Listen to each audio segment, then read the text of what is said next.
विराजजी, नेमकं तुमच्याकडे काय माहिती आहे? राष्ट्रवादीचे वाई विधानसभेचे आमदार मकरंद पाटील यांनी शासकीय निधीचा वापर महाबळेश्वर तालुक्यामध्ये जे झाडानी प्रकरण आहे ते चंद्रकांत वळवी यांच्यासाठी वैयक्तिक यांनी MSCBचा निधी DPDCचा निधी वापरलेला आहे। ह्यासाठी आम्ही त्यांच्यावर गुन्हा नोंद करण्यासाठी व त्यांची आमदारकी रद्द करण्यासाठी आम्ही मागणी केलेली आहे।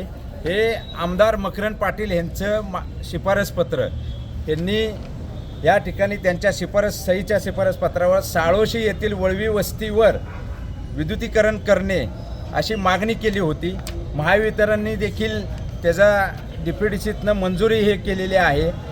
साळोशी येथील आम्ही माहिती घेतली असता साळोशी ग्रामपंचायतीची अधिकृत माहिती घेतली असता त्यांनी असं सांगितलं की साळोशी ग्रामपंचायती हद्दीमध्ये वळवी वसावी वस्ती ही अस्तित्वात नाही।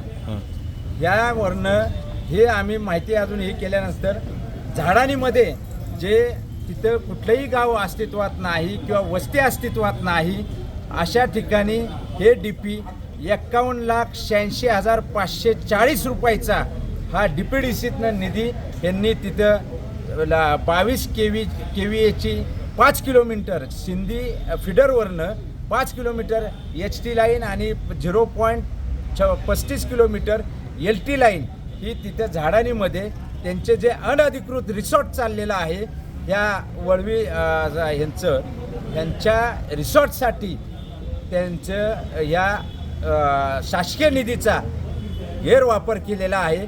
म्हणून ह्या मकरंद पाटलाला त्यांचं पदमुक्त करण्यात यावं अशी मागणी आम्ही विधानसभा अध्यक्ष, मुख्यमंत्री, उपमुख्यमंत्री, त्यानंतर विरोधी पक्षनेता व सर्व यांच्या संबंधित कार्यालयाचे सचिव व सर्व अधिकारी जे ह्या निगडीत आहेत यांना सगळ्यांना आम्ही निवेदन देत आहोत आणि ह्यांची आमदारकी रद्द करण्यात यावी व ह्यांच्यावर गुन्हा दाखल करण्यात येऊन संबंधित अधिकारी जे ह्याच्यात ज्या मकरंद पाटलाच्या दबावाखाली ज्यांनी बेकायदेशीर काम केलेलं आहे यांनी सर्वांवर गुन्हा नोंद करून त्यांच्यावर कारवाई व्हावी अशी आम्ही या ठिकाणी मागणी केलेली आहे।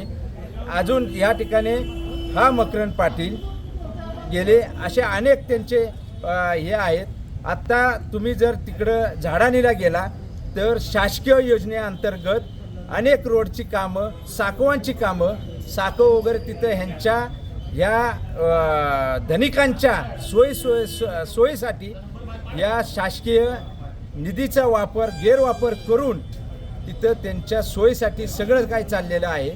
या जिल्ह्यामध्ये असे अनेक 5-6 गावं आहेत की तिथं अजून वीज पोचलेली नाही आहे आणि हा जननायक स्वतःला मिरवून घेतोय। हा जननायक नाही तर लाभनायक आहे आणि ह्याच्यावर कारवाई ही निश्चित झाली पाहिजे अशी आम्ही मागणी करतोय आणि काँग्रेसतर्फे आम्ही ह्याचा निषेध करतोय।